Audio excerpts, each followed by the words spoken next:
दोस्तों ये है इक्वेटर लाइन और इसी लाइन के पैरेलल है हमारी लैटिट्यूड लाइंस, और ये है प्री मेरिडियन लाइन जो अर्थ को बीच से डिवाइड करती है, और इसी के पैरेलल जो लाइन जा रही है उनको बोलते हैं लॉन्गिट्यूड लाइंस। लेकिन इसी प्री मेरिडियन लाइन को हम ग्रीनविच मेरिडियन लाइन भी बोलते हैं। अब ऐसा क्यों? क्योंकि ये लाइन यूके के ग्रीनविच सिटी से होकर जाती है, इसीलिए इसे ग्रीनविच लाइन भी बोलते हैं। और इसी लाइन को सेंटर मानकर या मैं कहूँ मानक मानकर हम इस लाइन से टाइम कैलकुलेट करते हैं। अब लॉन्गिट्यूड लाइंस तो बहुत सारी दिख रही हैं, तो इसी लाइन को सेंटर क्यों माना गया?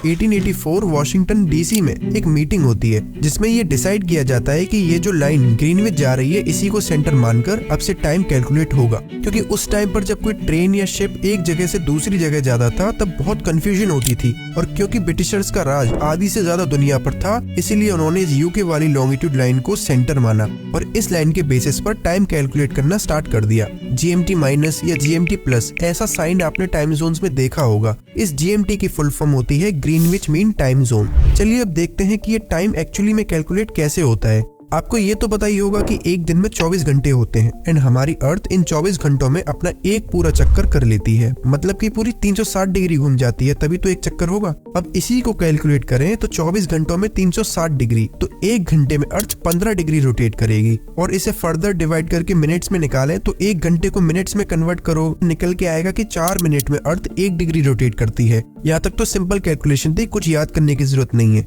अब मैप पे वापस आते हैं। जो ब्रिटिशर्स ने डिसाइड किया था, अब हम उस लाइन को ड्रॉ करते हैं। ये वाली साइड हो गई ईस्ट, ये हो गई वेस्ट, इसलिए इन कंट्रीज को वेस्टर्न कंट्रीज बोलते हैं। अब दोस्तों यहाँ से समझिएगा, ये है सन और ये है अर्थ। अब अगर हम अज्यूम करें कि इस लाइन के एग्जैक्ट बीच में दोपहर के 12 बज रहे हैं, तो इसका क्या मतलब है? इसका मतलब है कि हमारी ये जो ईस्ट साइड वाली कंट्रीज हैं, ये कंट्रीज ऑलरेडी 12 बजे वाला टाइम पास कर चुकी हैं, क्योंकि अर्थ हमारी वेस्ट टू ईस्ट रोटेट करती है और सन अपनी जगह पे है। तो अगर यहाँ 12 बज रहे हैं तो इन ईस्टर्न कंट्रीज में टाइम ज्यादा हो गया होगा, शाम हो गई होगी, इसलिए ईस्ट वाली साइड को प्लस से डिनोट करते हैं और वेस्टर्न वाली साइड को माइनस से डिनोट करते हैं। अब जो मैंने अभी समझाया है उसे एक छोटे से क्वेश्चन से पक्की तरह दिमाग में बिठा लेते हैं। इसमें लिखा है कि अगर ग्रीनविच लाइन पर दोपहर के 12 बज रहे हैं तो 30 डिग्री वेस्ट पर और 60 डिग्री ईस्ट पर कितना टाइम हो रहा होगा। तो हमें ये पता है कि एक घंटे में 15 डिग्री होते हैं और यहाँ 30 डिग्री पूछा है, तो 15 इंटू 2 यानी 30 डिग्री में 2 घंटे होंगे। अब क्योंकि हमसे वेस्ट में पूछा गया है तो 12 बजे में से 2 घंटे माइनस कर देंगे और हमारा टाइम आएगा 10 AM। तो सिमिलरली हम ईस्ट वाले केस में करेंगे तो 15 डिग्री में 1 घंटे मतलब 60 डिग्रीज में 4 घंटे होंगे। तो 12 बजे में हम 4 घंटे अगर ऐड कर देंगे तो शाम के 4 बज रहे होंगे इस ईस्टर्न साइड में।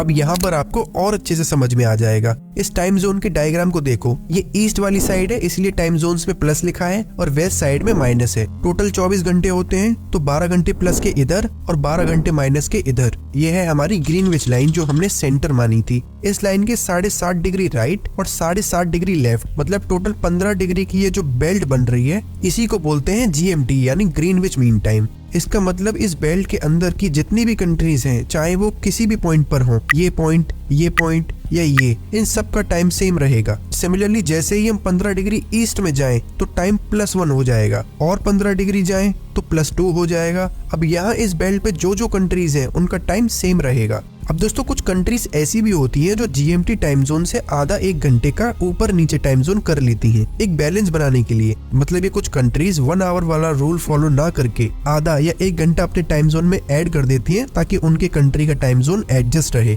एक एग्जांपल से समझाता हूँ। इस टाइम जोन वाले मैप को देखिए, इसमें इंडिया पहले वाले पार्ट में +5 टाइम जोन है एंड दूसरे वाले भाग में +6 टाइम जोन शो कर रहा है और दोनों ही लाइन इंडिया से होकर जा रही है। अब इंडिया चाहता तो 2 टाइम जोन बना लेता जैसे ऑस्ट्रेलिया ने बना रखे हैं, लेकिन इंडिया ने ऐसा नहीं किया। इंडिया ने अपना एक अलग टाइम जोन बनाया, इंडियन स्टैंडर्ड टाइम यानी IST। इसमें इंडिया ने क्या किया कि यहाँ मिडिल में इन दोनों लाइंस के बीच में एक लाइन खींच दी +5 और +6 के बीच में, तो ये हो गया +5:30 टाइम जोन। तो इसका मतलब है कि इस GMT पर 12 बज रहे होंगे तो पूरे इंडिया में गुजरात से लेकर अरुणाचल प्रदेश तक 5:30 बज रहे होंगे शाम के। अब हालांकि ऐसा होना तो नहीं चाहिए, क्योंकि अगर गुजरात से अरुणाचल प्रदेश के बीच के गैप को देखें तो पूरा 2 घंटे का गैप है और इसी बात पर नॉर्थ ईस्टर्न लोग काफी कंप्लेन करते हैं, उनकी वर्क लाइफ खराब होती है, क्योंकि अरुणाचल और असम साइड में सूरज जल्दी उग जाता है और सुबह जल्दी हो जाती है और शाम भी जल्दी हो जाती है। अगर इंडियन स्टैंडर्ड टाइम से देखें तो लगभग 5 बजे शाम के असम और अरुणाचल में रात हो जाती है, वहीं गुजरात में सूरज दिखता है।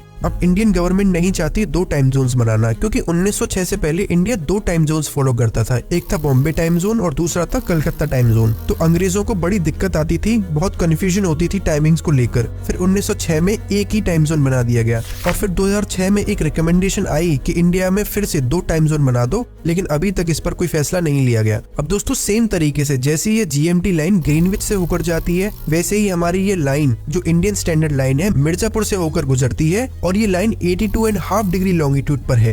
तो दोस्तों मैं उम्मीद करता हूँ कि अगर आप कभी ऐसा टाइम जोन का मैप आगे देखेंगे तो आपको कभी कंफ्यूजन नहीं होगी और आप किसी भी कंट्री का टाइम फटाफट निकाल लोगे।